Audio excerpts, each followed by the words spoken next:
What's really exciting about SP2 is it's one of the places at Penn that is most unflinchingly in the world. So we're in Philadelphia, all over this town, doing important things, both at the macro level, but also in terms of people's most intimate everyday lives. SP2 is always at the cutting edge of social work and professional research and development.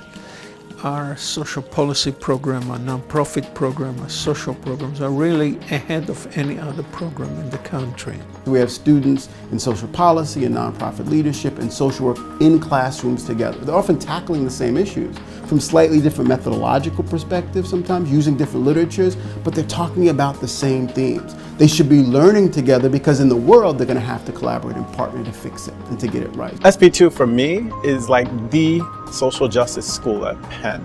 If you're interested in doing work in social justice, if you're interested in doing work on the vulnerable and marginalized from various multidisciplinary perspectives and addressing and changing and affecting lives, this is the place to be. I always want to imagine our job is to continue to make sure that no matter how much larger other institutional spaces might be, no matter how seemingly impossible the social issues are that our students want to take on, that when they walk in these doors, they feel empowered and they feel inspired that anything is possible. And I do think we bring in a lot of students who do have a kind of twinkle in their eye, and they go, you know what, all I want to do is, this issue is really important to me and I want to have an impact. I want to make sure that people aren't as adversely affected as they have been. And I think if there's a way to just make sure we continue to cultivate a culture of excitement and enthusiasm and inspiration about just being a change agent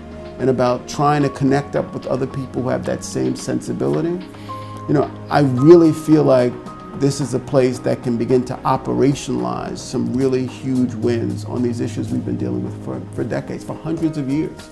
So they're not easy, but they're not unfixable either. And so I think being able to continue to bring students in who leave with this sense that they can do it, that they're empowered to really begin to produce the kind of effects that they know they want to in the world. So when I graduate, I want to do the work that didn't exist when I was a young person.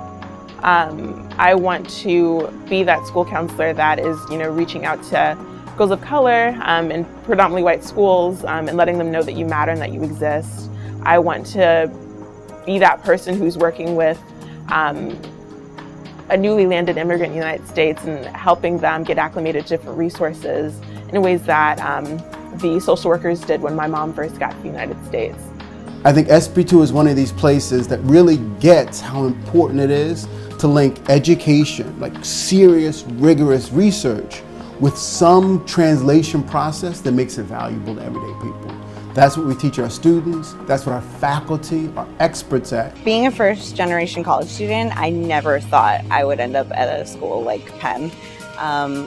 Being afforded these opportunities has made my dreams as well as my future plans so clear. When I was accepted to Penn, the financial aid package that was offered gave me the ability to move across the country and relocate here in Philadelphia. Our graduates have had an impact all over the world. And so I always tell people, you can't go anywhere in Philadelphia and not see our graduates. But I see graduates all over the country and the world. Even though they graduate, they're still a part of the SP2 family. All you have to think about is what can you squeeze out of this place to make sure that professionally and personally, you're as fulfilled as possible.